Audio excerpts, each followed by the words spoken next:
இவங்களை என்னானாலும் திருத்தவே முடியாது அப்படின்னு சொல்லி உங்கள் வாழ்க்கையில் நீங்கள் யாரையாவது கலட்டி விட்ருக்கீங்களா? இதில் யார் ரொம்ப லக்கி அப்படின்னு சொல்லி நினைக்கிறீங்க? ஒன்று உங்கள்கிட்ட தப்பி போனவங்களா, அப்படி இல்லாட்டி நீங்களா? நம்மளை சுற்றி உள்ளவங்க எல்லாருமே நம்மளை திருத்தணும் அப்படின்னு நினைக்கிறாங்க. அதுக்கு அர்த்தம் என்ன தெரியுமா? அவங்களுக்கு ஏற்ற மாதிரி நம்மளை ஷேப் ஆக்க போகிறாங்க அப்படின்னு சொல்லி அர்த்தம். இதில் பயங்கரமாக சுயநலம் கலந்துருக்கு. அது ஒன்றும் நம்ம மேலே உள்ள அக்கறையில் அவங்க செய்கிறாங்க அப்படின்னு சொல்லி நம்ம பிள்ளையாக நினச்சிடக்கூடாது. உண்மையாகவே அவங்க எங்களை யூஸ் பண்ணுறதுக்காக செய்கிற ஒரு செயல் அப்படின்னு தான் சொல்லணும்.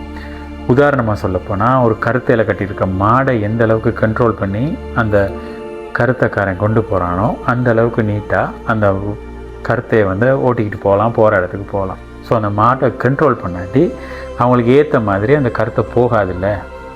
இதை விட வேறு உதாரணம் தேவையில்லை. தன்னுடைய சுயநலத்துக்காக ஒரு மனுஷனை திருத்தணும் அப்படின்னு நினைக்கிறவங்ககிட்ட இருந்து அவங்க தப்பி வாழ்கிறாங்க. அதனால அவங்க தான் லக்கி. அவங்க தான் இந்த வாழ்க்கையை நல்ல முறையாக அனுபவிக்கிறாங்க.